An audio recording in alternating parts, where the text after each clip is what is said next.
صباح الخير أو مساء الخير حسب التوقيت المحلي لمدينة القاهرة والبلدان المجاورة. في البداية أحب أهنيكوا كلكوا كده هوت وكل الفانز بتوعي وكل صحابي بالمولد، وأحب أقولكوا كل سنة وانتوا طيبين. بس المشكلة النهاردة كبيرة جدا، بما إننا في المولد وانتوا عارفين بقى المصريين ولازم نجيب حلاوة المولد. أخدت بعضي ونزلت عند اسم النبي حرصه اللي بيعمل إعلانات ده في التلفزيون، عرفتوا؟ هنعمل إيه؟ أهو واحد من عباد ربنا دخلت أشتري بقى إيه؟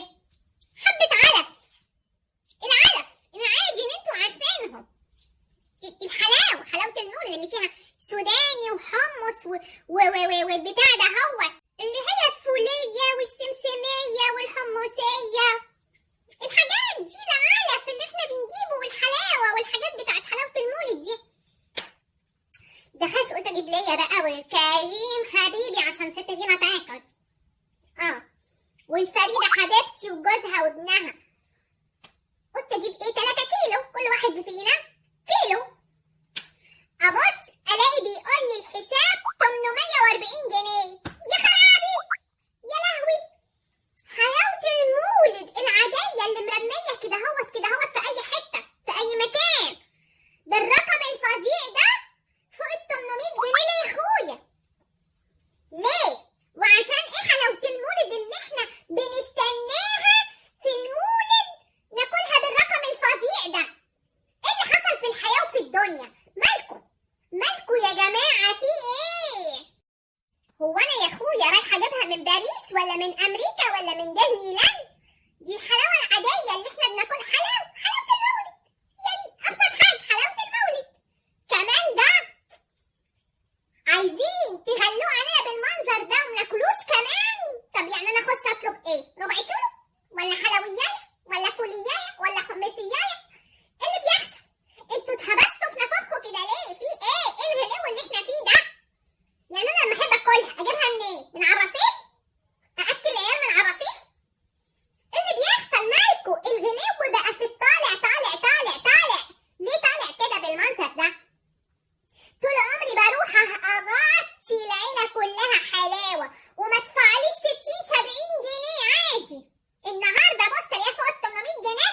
ليه؟ نفسي افهم ايه اللي فيها. ده حبه حمص، يعني ده حبه حمص على حبه سوداني. انا عشان حطولي عليها براند اسم كده وشويه عاملها لي بالفستق وبالكاجو كل الحاجات دي ملهاش اي 30 لازمه.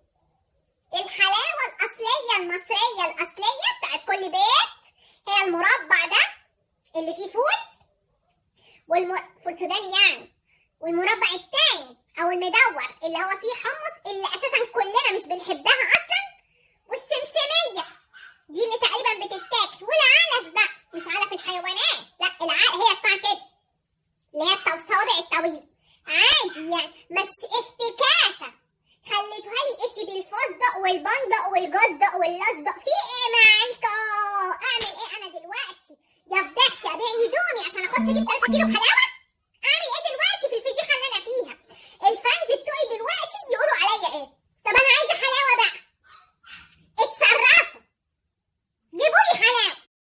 يا اختي بلانيله، انتوا لا هتجيبوا ولا هتعملوا، انتوا بس عمالين تقولوا لي قمر حلوه جميله حلوه لطيفه. يلا مش مشكله، يلا انا بحبكم برضه، انا بحبكم برضه بكلامكم ماشي، بس بشرط شير ولايك وسبسكرايب على الفيديو والجرس. اهم حاجه الجرس، اوعوا تنسوا الجرس، اللي هينسى هو حر. يلا انساني.